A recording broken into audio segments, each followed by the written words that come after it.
Hola, ¿qué tal? Bienvenidos a su programa Los Derechos del Contribuyente. Les saludo a su amigo, el licenciado Ricardo Landín, abogado experto en Derecho Fiscal.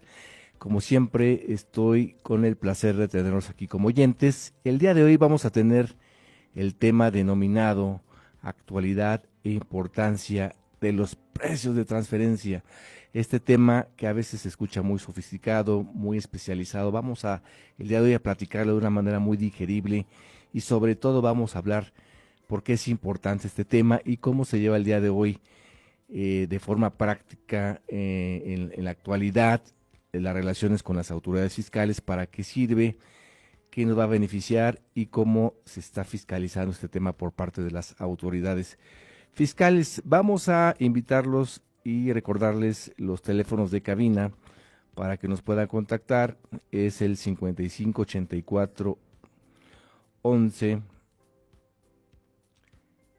49 85, y también tenemos el Facebook Live para que nos puedan contactar, mandarnos mensajes, saludos, comentarios, sugerencias, algún caso que tengan relacionado, y también vamos a comentarles el teléfono de la oficina de un servidor 50 86 40 54 y el WhatsApp personal de su servidor como conductor 56 64 65 97 18. Repito, 56 64 65 97 18.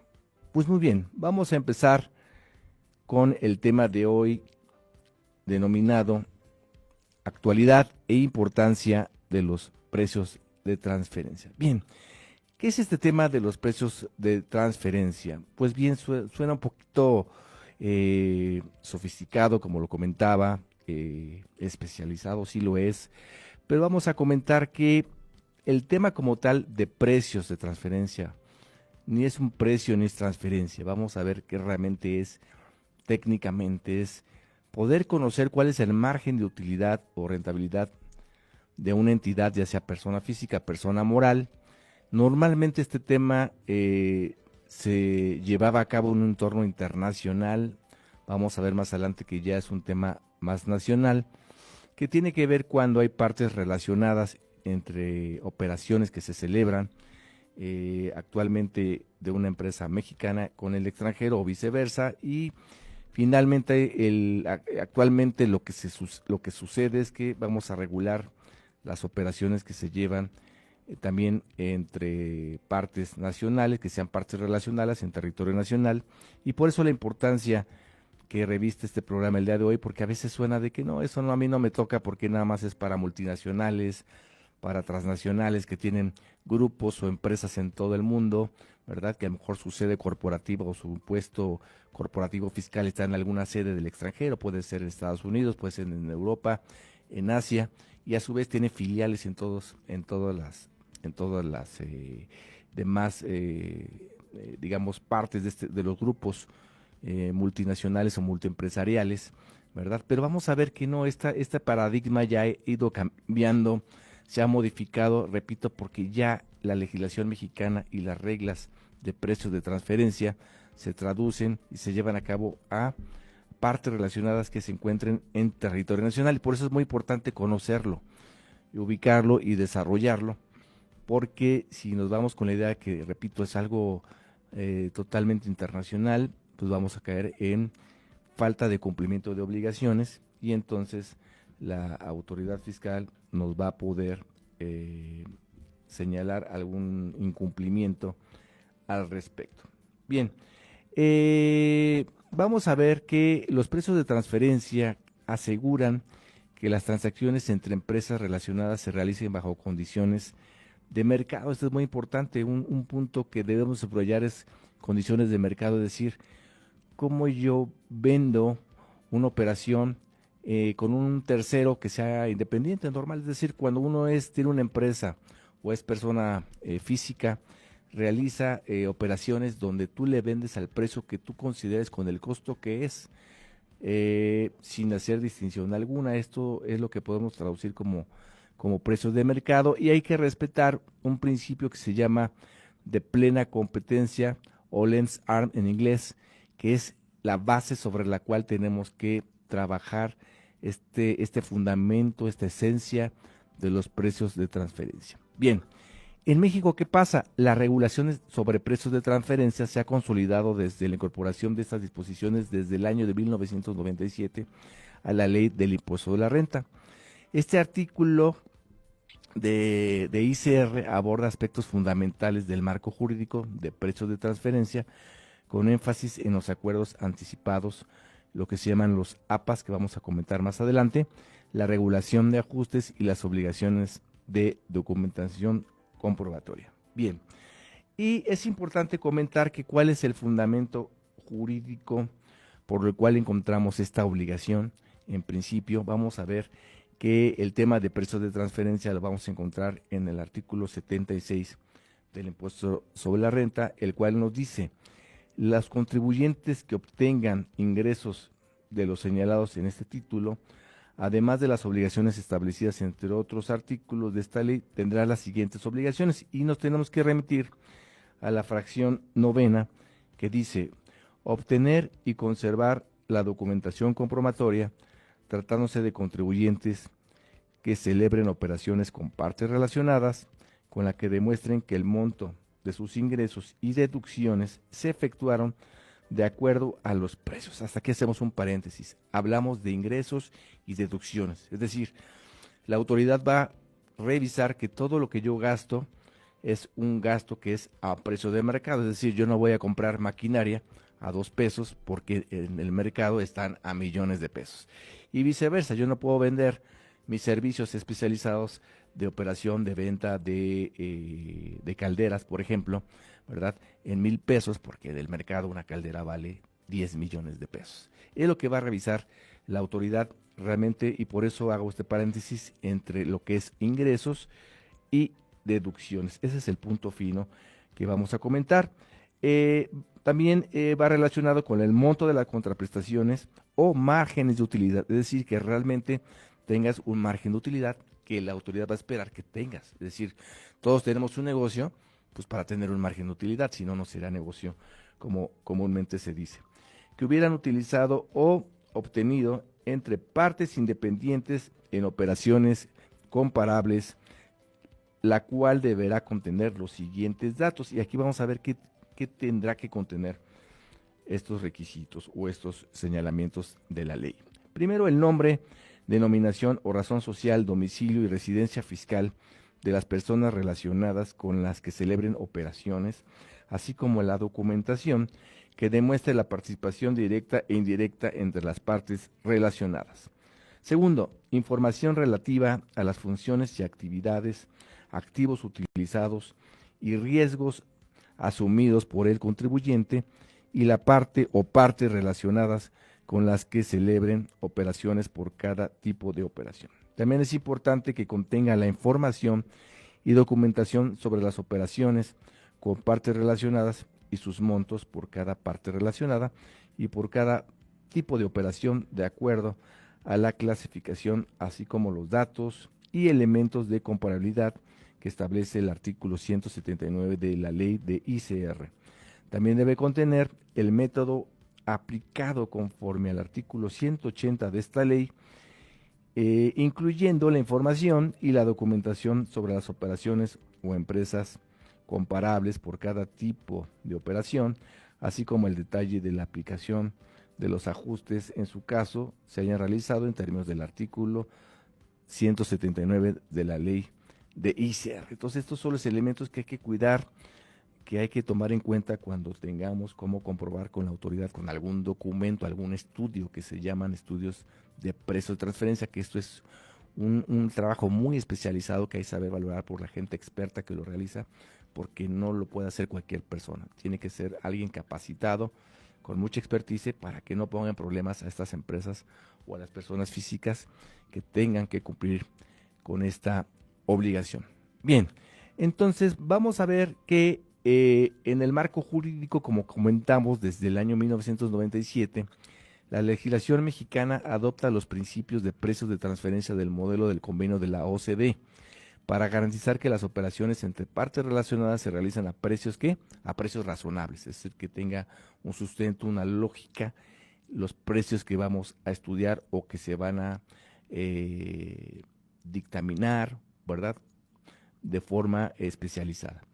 En el año 2002 tenemos que se especificó que las operaciones entre partes relacionadas nacionales también debían demostrarse con la documentación comprobatoria basada en los métodos que establece la ley de impuesto a la renta. Entonces aquí ya viene una apertura desde este año 2002, como lo comentábamos, ya no para empresas o para operaciones con el extranjero, sino también a los nacionales que tengan relaciones o operaciones con partes relacionadas. Entonces, en este tenor es importante comentar como tip y sugerencia el día de hoy en este programa que los contribuyentes, ¿verdad?, tienen los derechos y las obligaciones de obtener y conservar la documentación que demuestre que dichas operaciones se realizaron conforme a precios de mercado. Esta documentación incluye información sobre las funciones y riesgos asumidos, el método de valoración aplicado y la participación directa o indirecta de cada parte relacionada. Bien, entonces tenemos ahora bien lo que se llaman los acuerdos anticipados de precios, los famosos APAs. Y esto lo vemos señalado en el artículo 34A del Código Fiscal de la Federación, que permite que, esta es una parte muy importante que ustedes deben anotar, que los contribuyentes pueden solicitar acuerdos anticipados de precios de transferencia, los APAs, para acordar con las autoridades fiscales la metodología a utilizar, y esto brinda, ¿qué? Pues certeza al contribuyente sobre la metodología aceptada, válida hasta por ¿cuántos? Hasta por 5 años fiscales. Entonces hay que tener en cuenta esta figura para que la explotemos y podamos usar sus ventajas ante la autoridad fiscal. Bien, vemos que también se pueden hacer ajustes a los resultados financieros de las empresas comparables y estos son esenciales para cumplir el principio de plena competencia. La ley de impuesto a la renta, vamos a ver, que permite realizar ajustes razonables para aumentar la comparabilidad tomando en cuenta los riesgos asumidos, las funciones desempeñadas y los activos utilizados. Vamos a ver que existen también tipos de ajustes económicos, que puede ser, por ejemplo, los ajustes a las cuentas por cobrar, los ajustes a los inventarios y los ajustes a la propiedad, planta y equipo. Y aquí vamos a hacer un énfasis. Estos ajustes compensan en este tema de propiedad, planta y equipo, por eso hice un énfasis en esta parte, compensan los niveles de riesgo de las empresas que poseen activos significativos, ya que a mayor cantidad de activos, mayor es el riesgo y los retornos esperados. Bien, vamos a platicar también que conforme al artículo 180 de la Ley de Impuesto a la Renta, vamos a encontrar los famosos métodos que utilizar para hacer los trabajos y estudios de precios de transferencia que debe utilizar los expertos, pero también la autoridad, cuando esté hablando de estos temas de precios. ¿Y qué son estos métodos? Pues los métodos de precio de transferencia son las técnicas utilizadas para determinar los precios de las transacciones entre empresas relacionadas, es decir, filiales de una misma empresa multinacional, de manera que reflejen el principio de valor de mercado o a precios de competencia, y no solamente multinacional, sino también hablamos de las operaciones entre partes relacionadas en territorio nacional, es decir, si alguien ha crecido, pone su empresa, ¿sí? Y después dice, bueno, pues yo produzco, por ejemplo, ropa, ¿no? Pero de repente también quiero meterme al tema del transporte, entonces en lugar de contratar una empresa de transporte, pues yo pongo mi propia empresa de transporte, ¿verdad? Y entonces yo presto servicio a la otra empresa que tengo B, que es de transporte, pero también hago una fábrica de ganchos, entonces también esa es mía. Entonces empieza un empresario a crear varias empresas para proveerse a sí mismo de estas operaciones, pero ¿qué creen? En todas estas es accionista de estas empresas, entonces ahí se convierte en parte relacionada, en principio, para tener una idea en territorio nacional. Entonces pasa en la práctica, tenemos empresas familiares que de repente ya vemos que tiene un conglomerado de empresas que hacen todo el suministro y se prestan servicios de las actividades que realizan para tener una mayor eficiencia. Y esto no es malo, digamos, no estoy diciendo que esto no se pueda dar, simplemente se lleva a cabo en la práctica por empresarios que crecen afortunadamente con mucho éxito, pero tienen que cumplir con estas reglas de precios de transferencia. Entonces, volviendo al tema de los métodos, esto significa que los precios deben de ser similares a los que se aplicarían si las partes fueran independientes y no estuvieran relacionadas, porque a lo mejor dicen, bueno, como esta es mi empresa de transporte, esta es mi empresa de ganchos, yo vendo ropa, pues vamos a ver que me pueda vender los ganchos a un menor precio, ¿verdad? O el transporte pues me va a dar un precio preferente. Entonces la autoridad decía, espérame, ¿por qué no le estás vendiendo el servicio de transporte como realmente lo prestaría un tercero que te va a cotizar cuánto te sale un flete para llevarlo a tu zona de distribución, por ejemplo? Entonces vamos a ver qué métodos existen de precios en relación a los precios de transferencia. Vamos a ver que existe un primer método que es importante conocer, que es el método del precio comparable no controlado, el famoso CUP. Y este es el método que compara el precio de una transacción entre partes relacionadas con el precio de una transacción similar realizada entre partes independientes. Este vamos a comentar que es el método más directo y preferido cuando se pueden encontrarse transacciones comparables. Y cuando hablamos comparables es que va a haber lo que se dice una base de datos de elementos del sector de giros que nos permiten hacer estos ejercicios de comparación entre bienes y servicios que se pueden prestar en territorio nacional o bien en el extranjero. Existe también el método de precio de reventa, y este es el método que se aplica cuando una empresa relacionada compra un bien a otra empresa relacionada y luego lo revende a un tercero independiente. Este precio de transferencia se calcula restando un margen de beneficio bruto adecuado del precio de reventa. Después tenemos el método de costo adicionado. Este método suma un margen de beneficio bruto al costo incurrido por la empresa proveedora de bienes o servicios a una parte relacionada. Y vamos a ver, amigos, que este es muy útil cuando no existen transacciones comparables y el costo es un buen indicador de valor. También tenemos el método de participación de utilidades, y este método se utiliza cuando las transacciones entre partes relacionadas son altamente integradas y no es fácil identificar las transacciones comparables. La utilidad generada por la transacción se divide entre las partes relacionadas en función de su contribución económica a la transacción. Bien, después tenemos el método del margen neto transaccional, y este método evalúa la rentabilidad de una transacción entre partes relacionadas comparando el margen neto de la transacción con el margen neto de transacciones comparables realizadas entre partes independientes. Y vamos a ver que también es útil cuando no existen datos directos de transacciones comparables, pero se pueden encontrar información sobre márgenes de rentabilidad de empresas similares. Y bien, tenemos también el método de participación residual, y este es similar a otros métodos anteriores, pero enfocada a la asignación residual de beneficios.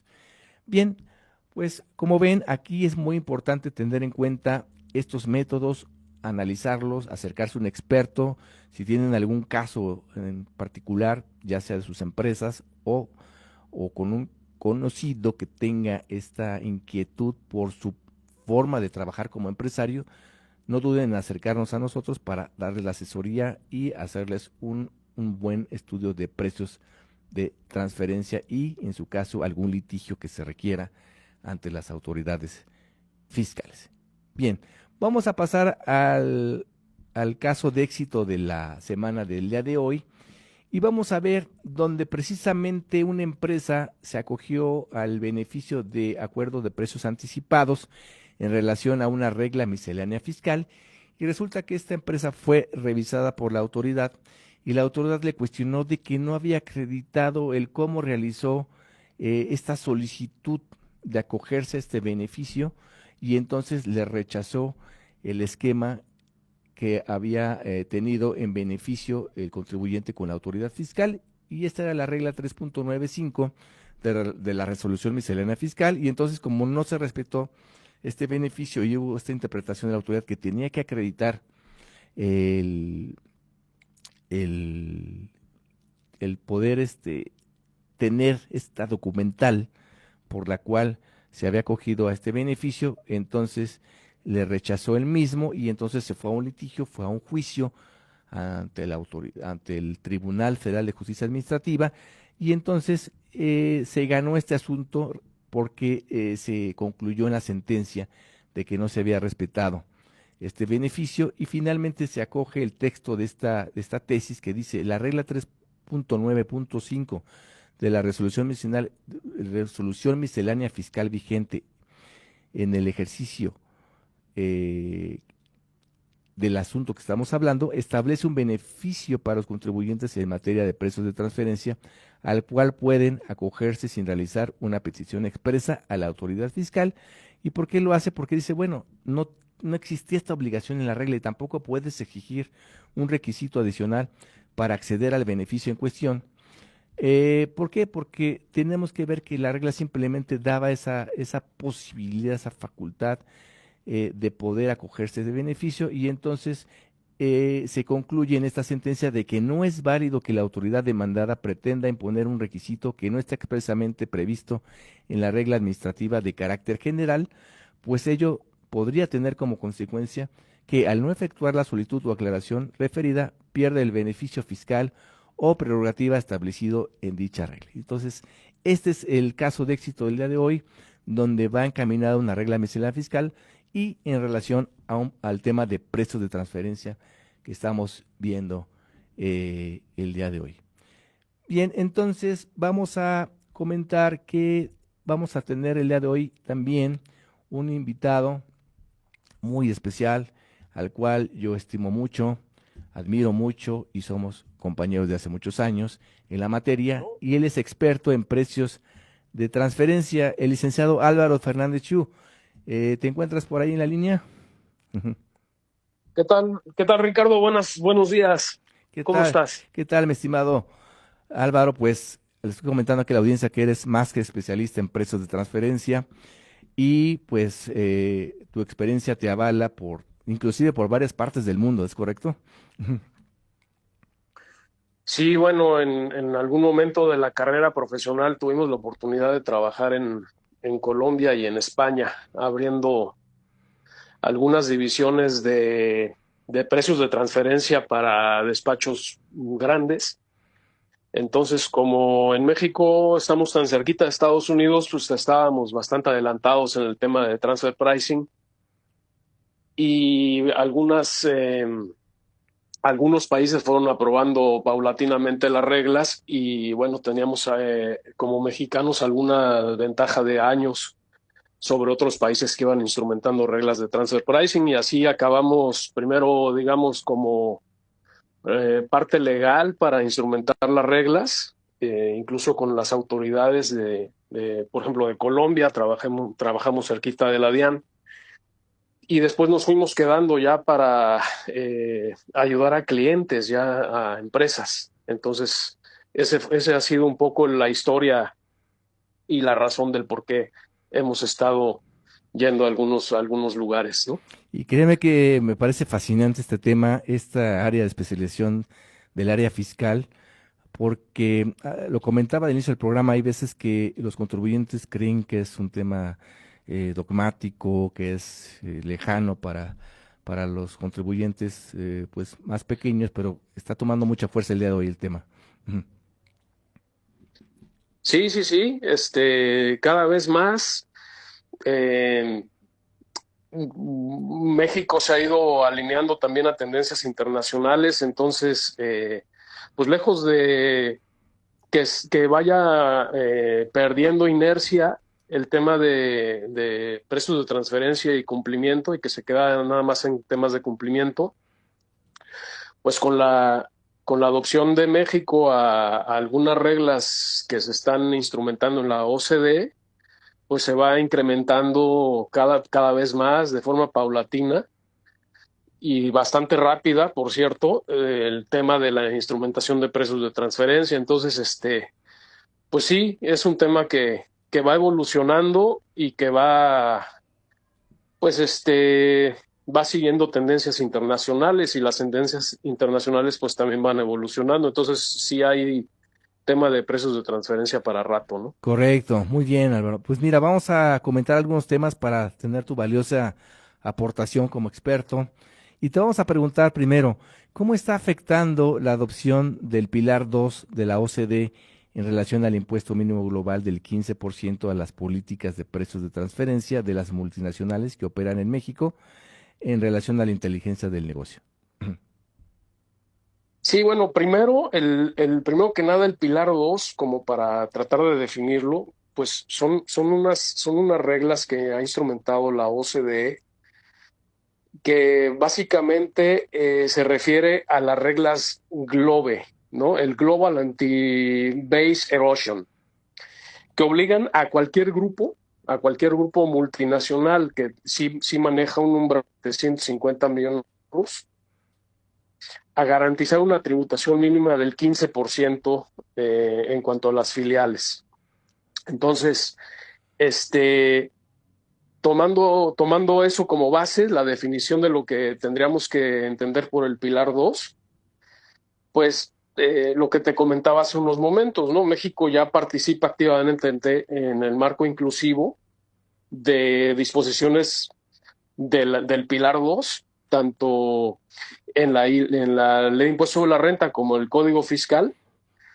Y ya incluso el SAT ha confirmado que estas reglas se incorporarán antes del ejercicio del 2026.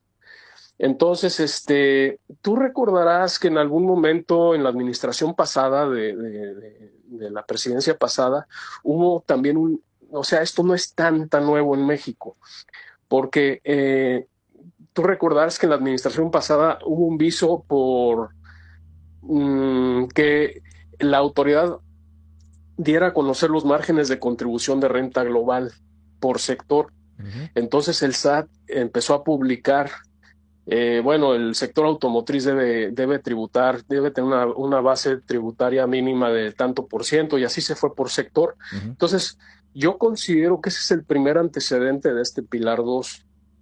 De hecho, nosotros, nuestra firma solicitó al extinto INAI las fuentes para ver de dónde sacaban los márgenes de contribución de renta por sector, de dónde salía la fuente para decir que el sector automotriz debía ganar o debía tributar X% y así por sector y sector.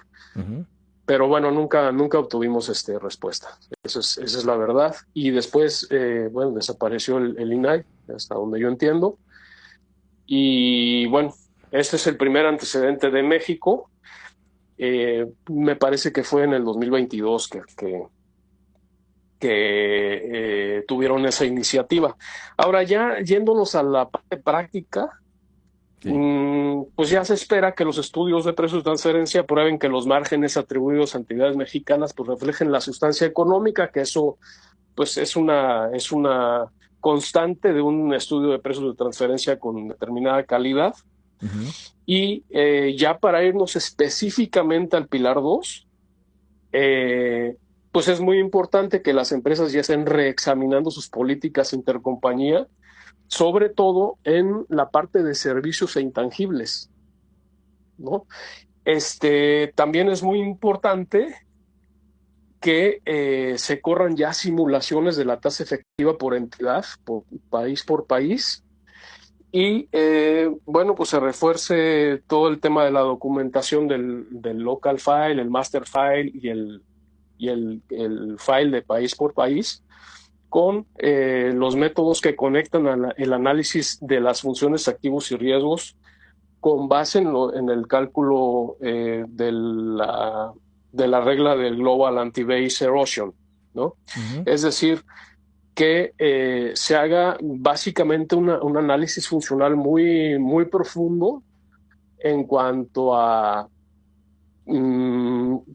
operaciones que podrían considerarse sensibles, como son servicios y principalmente intangibles, todo lo que tenga que ver con regalías.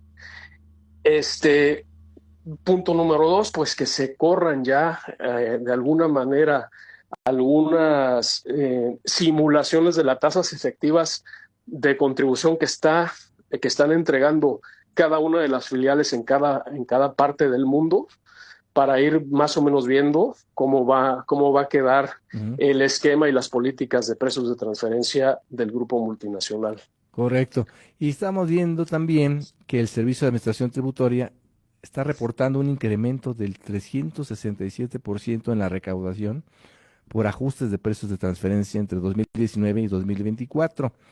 Y publicó en su plan maestro 2025. Entonces, ¿qué sectores practican, qué sectores y qué prácticas están en la mira y cómo pueden prepararse los contribuyentes para los que nos están escuchando? Sí, bueno, efectivamente, lo que dices es cierto. Se han registrado incrementos de casi 400% en la recaudación por parte de ajustes primarios.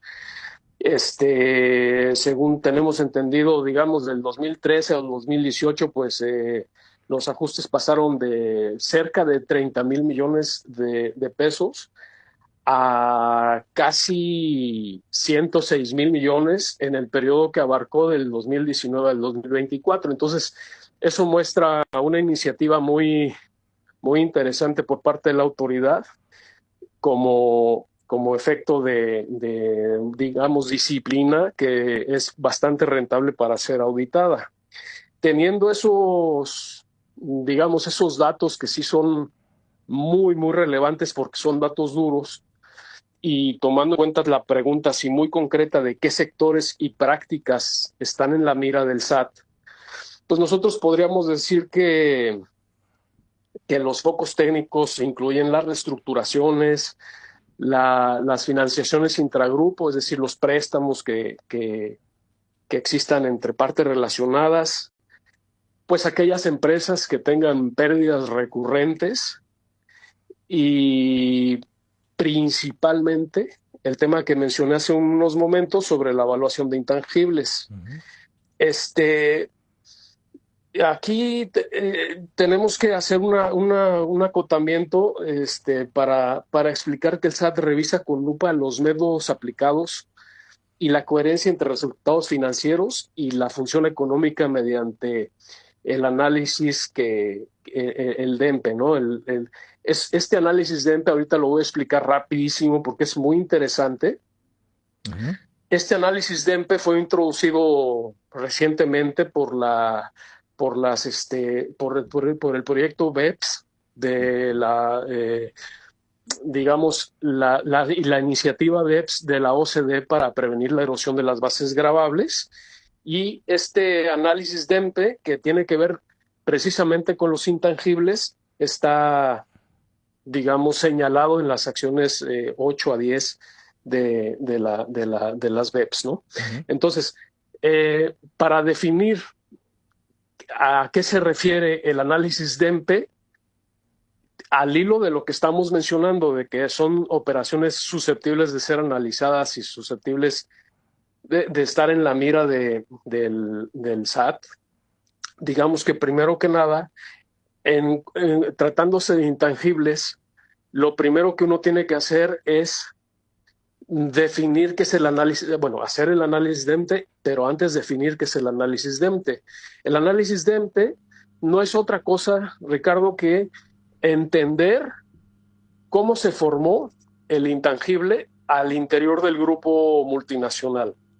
¿Por qué? Porque hay mucho traslado de utilidades entre grupos multinacionales que tienen que ver con el pago de uso de licencias, marcas, de modelos de utilidad, etcétera. Entonces, aquí ya se está poniendo un alto y se está diciendo, bueno, primero vamos a hacer un análisis en donde sepamos qué parte relacionada del grupo está involucrada en el desarrollo, en el mejoramiento, en el mantenimiento, en la protección y en la explotación del intangible, para que a cada una de estas partes les corresponda de una manera significativa y con materialidad y razón de negocios una parte proporcional del intangible. Entonces ya no se va a permitir que a las, digamos, jurisdicciones o a las empresas que están en jurisdicciones con mayor carga tributaria se les cargue una regalía y aparte se les cargue una factura por una regalía, pero aparte, estas mismas empresas sean las que estén involucradas en la generación del intangible. Básicamente eso es lo que busca hacer el análisis O, DEMTE. o, Entonces es una novedad o sea, que digamos que en estén donde, inmersas, ¿no? Que estén inmersas en la generación de estos intangibles. Ujú. sí, correcto, correcto, es una cosa nueva que es lo que comentábamos al principio. Los precios de transferencia van evolucionando y se van haciendo cada vez más sofisticados, se van actualizando al grado que, bueno, ya estaríamos con este análisis DEMTE entendiendo a quién realmente, quién es la parte relacionada que realmente crea el valor en intangible, la verificación de si los precios de transferencia pagados por el royalty están o no alineados con la realidad, Ujú. y pues prevenir estructuras abusivas donde una entidad sin funciones activas se queda con la mayoría de los ingresos, ¿no? Básicamente eso es lo que está tratando de acotar la tendencia internacional a hacer este tipo de análisis tan exhaustivos hacia los intangibles. Correcto. Y ahora vamos a ver que el auge de los modelos de negocio digitales y de los activos Uh -huh. intangibles complica la fijación de precios. ¿Qué tendencias metodológicas se observa en México para valorar software, datos y otras IP? Sí, bueno, aquí con el boom que ha tenido toda la industria de la tecnología, efectivamente la pregunta que planteas pues es muy interesante, ¿no? Porque si nosotros nos pusiéramos a revisar esta misma pregunta realizada hace no 10 años, hace pues 2 años, la respuesta sería muy diferente. Ujú. Pero hoy por hoy, y ya tras las reformas del BEPS y la adopción del enfoque DEMTE al que me acabo de referir, eh, necesariamente tendríamos que ver que el foco de atención está primordialmente en empresas de tecnología, en la industria de la tecnología, y en este sentido, eh, las tendencias metodológicas que observa México para valorar el software y para los datos y otro tipo de empresas con alto contenido tecnológico y obviamente intangible, pues se van a basar en que siempre tengamos en la mira, en el foco o en la cabeza, que el SAT va a exigir identificar qué entidad realiza el desarrollo, mejora, mantenimiento, protección y explotación de cada uno de los intangibles, sin limitarse al medio propietario legal, como era antes. Recuerda que antes el que tenía la propiedad de la marca, el que tenía la propiedad, el registro de la patente, pues era el que tenía los derechos para el cobro de las regalías. Ujú. Ahora ya no, ahora ya no. Por eso, ya enfocándonos a tu pregunta en concreto sobre qué metodologías, pues en este caso ya estaríamos hablando de la valoración de estos intangibles, de estas operaciones que son críticas o susceptibles de ser analizadas por el SAT, en donde digamos, predominen los métodos que tengan que ver con el reparto de utilidades o aquellos métodos de profit split, ¿no? En donde, eh, si, si bien es verdad, seguirá prevaleciendo la regla del mejor método como el precio comparado al controlado, ya cuando entramos al análisis de este tipo de operaciones que son mucho más sofisticadas, pues nos enfocaremos en los métodos que tengan que ver con el reparto de utilidades o profit split, para hacer la valoración del negocio digital global, cuando existe contribución de múltiples entidades en la creación de valor. Por ejemplo, el servidor está en algún lugar, el e-commerce está en otro, digamos, la masa crítica que hace la compra del producto o el servicio está en otra entidad.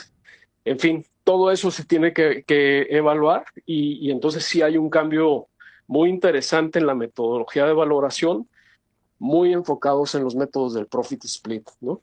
Sobre todo las Este, empresas que están en auge ahorita del sector de las plataformas digitales, que está prácticamente, tienes que saber cómo está su operación. Es muy interesante esa parte. Ujú.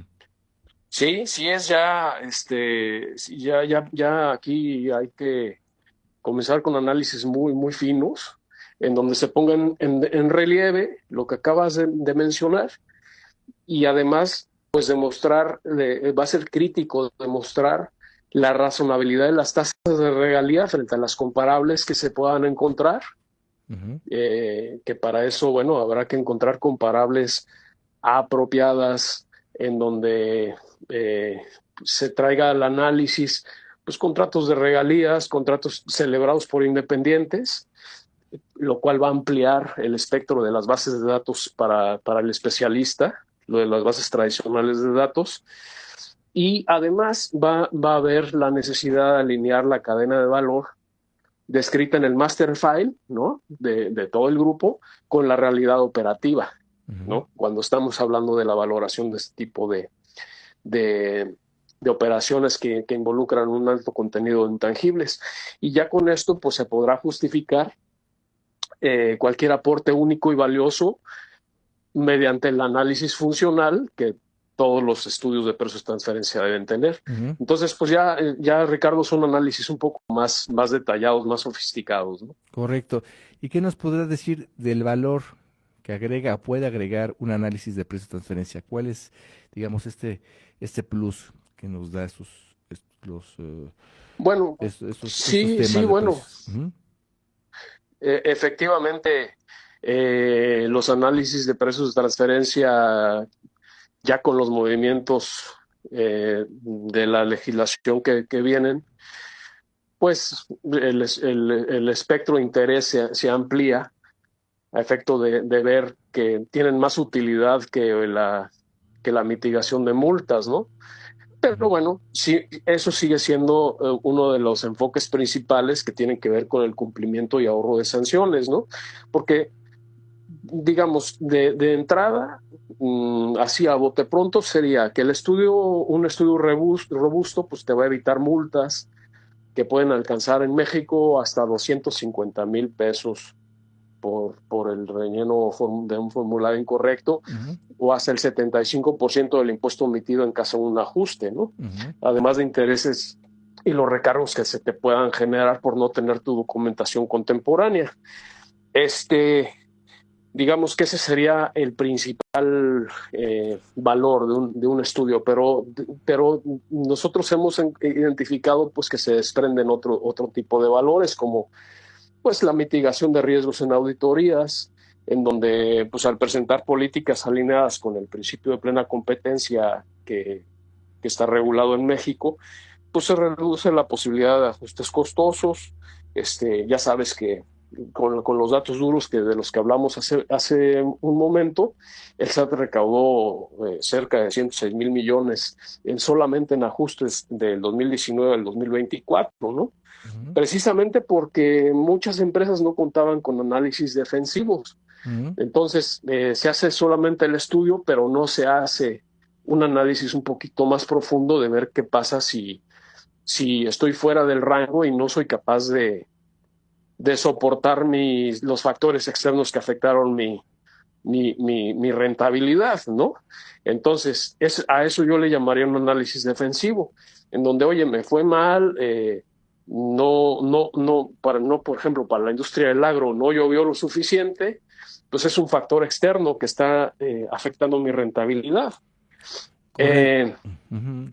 de cara a presentar y cumplir, Ujú, pues yo diría, aquí está mi estudio, estoy con pérdida y ya está. ujú. Pero un análisis defensivo es un análisis en donde toma en cuenta y prueba.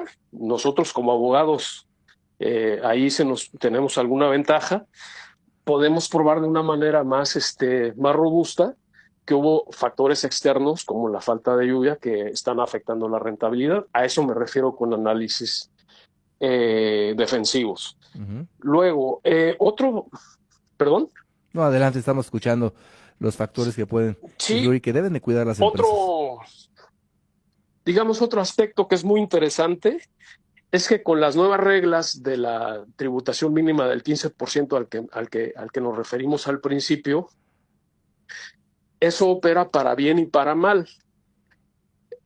por qué para mal? Pues porque vas a tener que tributar ya de una manera internacional, al menos con el 15% digamos, vas a tener que contribuir en la tasa efectiva al 15%, ya no se permite menos. Ujú. Pero, ¿qué pasa cuando hay una regla que te impone un mínimo? Pues también tienes un beneficio, Ricardo, porque cuando ya tenemos la regla clara de que el mínimo es el 15%, entonces tú puedes hacer de alguna forma estructuras fiscales legítimas, ¿no? Basadas en el pilar 2 que estábamos hablando muy al principio, y modelar el efecto de cada transacción sobre la tasa globe, ¿no? Que permite optimizar la posición global sin caer en la erosión o Ujú. prácticas que puedan ser cuestionadas en el futuro por la autoridad. Ujú. Entonces, si bien es verdad que te exigen el pago del 15%, también es verdad que si tú alcanzas el 15% de renta de margen contributivo, pues entonces ya, y esto proviene de una estructura fiscal que a ti te convenga, pues entonces ya no tendría mucho que, digamos, que cuestionar el SAT para ese tipo de estrategia. También un estudio interesante de precios de transferencia o completo de precios de transferencia, pues te va a dar una visión estratégica también del negocio. Porque acuérdate que con el análisis de EMPE, pues te estás obligando tú mismo a mapear la cadena de valor y los intangibles críticos Ujú. dentro del grupo. Ujú. Entonces, la información que resulte suele pues dejar abiertas oportunidades de reubicación de funciones, eficiencias operativas o márgenes, o mejorar algunos márgenes dentro de la compañía. Y bueno, ya finalmente, pues yo también veo que un análisis agrega valor, un análisis de precios de transferencia agrega valor, puede agregar valor, en el sentido de que pues da seguridad jurídica internacional, ¿no? Correcto. Va a facilitarte cuando tú estás alineado con los análisis el DEMTE y con las BEPS y con el GLOBE, con el análisis GLOBE, que son digamos, las tres novedades, pues vas a tener una seguridad jurídica internacional porque van a estar bien documentados y van a facilitar el posible acercamiento con la autoridad a la negociación de un acuerdo anticipado de precios de transferencia, que tú recordarás que es aquel acuerdo en donde uno se sienta con el SAT y le dice, oye, ¿verdad que estoy correcto si gano el 6% en mi operación de ta? Ujú. Pues sí, si estás correcto, te dan por válido ese margen y entonces un año para atrás y creo que son tres para adelante y entonces ya tienes cierta certeza jurídica de que no vas a tener sorpresas de revisiones fiscales en el Claro. futuro y eso pues te va a reducir la posibilidad de doble imposición y pues le va a dar certidumbre jurídica a inversionistas pues también a las autoridades, Claro, ¿no? y sobre todo porque actualmente vemos la fiscalización que es más recurrente en las empresas de temas de precios, los ajustes que está haciendo la autoridad y cómo existen las posibilidades de que se pueden defender si previenen y si existe un caso ya de una controversia, pues cómo se puede defender en los tribunales donde ahí nos pueden contactar como expertos en la materia. Sí, correcto, correcto. Pues estamos para servir, Pues Álvaro, claro que sí. es un gusto, un placer tenerte aquí en este programa con tu expertise sumamente práctico y yo diría que mundial. Tu experiencia tanto en territorio nacional como en el extranjero te avala y pues nos ponemos a tus órdenes, a las órdenes de los que están escuchando el programa, pues para que se empapen en el tema, estudien y si tienen algún caso, pues nos contacten para que los podamos asesorar y defender. Con todo Pues gusto, Ricardo. te Estamos a agradezco la y te orden. mando un fuerte abrazo y estamos en contacto. Ujú. Claro que sí. Un abrazo para ti y un saludo a todos los que estén escuchando esto. Hasta Correcto. luego, que estés muy bien. Pues vamos a recordar, muchas gracias, los teléfonos aquí de la cabina, el 5584 11 49 85, el teléfono de la oficina de un servidor, 50 86 40 54, del WhatsApp también de un servidor, el 56 64 65 97 18, y recordarles que estamos en Facebook Live para que nos puedan saludar, comentar, alguna sugerencia, algún caso, alguna duda que tengan, con todo gusto. Y vamos a invitarlos para la próxima sesión, donde vamos a tener temas sumamente interesantes y de actualidad. Y recuerden nuestro lema: defender siempre al contribuyente con un alto nivel. Se despide su amigo el licenciado Ricardo Landín. Hasta pronto.